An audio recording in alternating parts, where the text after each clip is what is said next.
Conventional wainscot wall padding panels from Resolite Sports Products are versatile and easy to install.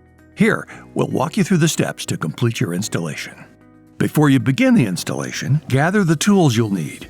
We suggest having a pencil, level or framing square, chalk line, tape measure, electric or cordless drill, a jigsaw or circular saw, 3/16" masonry bit if installing onto concrete or block walls, a P3 Phillips head driver bit, as well as safety glasses and earplugs.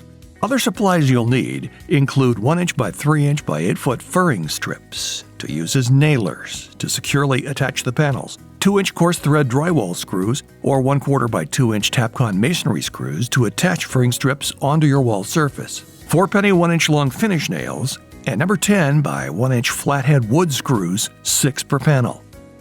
If your wall includes outlets or switches, and you'll need to make cutouts, you'll also need a sharp knife with a 3" blade, staple gun, and a 1/2" drill bit.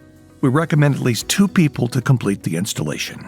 Determine if your Resolite conventional wall padding panels will be installed directly onto the wall, or if you'll need to install furring strips to securely attach the wall panels.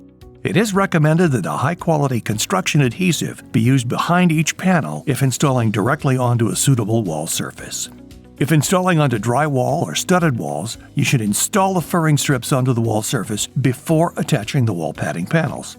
We recommend using 1 by 3 by 8" furring strips to use as nailers to securely attach the panels and securely fasten to the wall using 2" coarse thread drywall screws. To begin, determine the finish height of the wall padding. It's recommended locating the bottom of the padding no more than 4 inches off the floor. Strike a horizontal chalk line on the wall to mark the top and bottom of the pads. The distance between the chalk lines should measure exactly the height of the wall padding panel, 60 inches for 5-foot wall panels, 72 inches for 6-foot high panels. Now, divide the height of your wall padding by 3 and strike 2 additional chalk lines, 20 inches for 5-foot wall padding, 24 inches for 6-foot padding. Next, strike a vertical chalk line to mark the left edge of the first pad to be installed. This vertical line should be at a 90-degree right angle to the top and bottom lines so that the pad is straight and plumb on the wall. If the first pad's not straight, the rest of the pads will not be straight on the wall. Since the most common method for installing the conventional wainscot panels is by attaching them to furring strips, we'll attach our furring strips and then begin to install the panels. Once all of your furring strips have been attached, begin by placing your first panel into position. Using the top edge of the 1" nailing flange as a guide, align the panel flush with the top edge of the top furring strip. Hold the panel in place, plumb and square the panel. Attach the panel using 3 number 10 by 1" flathead wood screws through the top and bottom flange. To ensure each panel stays flat and secure to the furring strips, toe nail a 4-penny finishing nail where the panel laps over the middle 2 furring strips. Caution: do not nail through the face of the panel. You'll be able to nail both sides of your starting panel.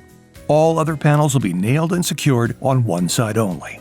If your wall includes L-shaped corner pads or U-shaped I-beam pads to cover an obstruction, install these before the pads on either side of the obstruction. Repeat these steps to install the remaining wall padding panels.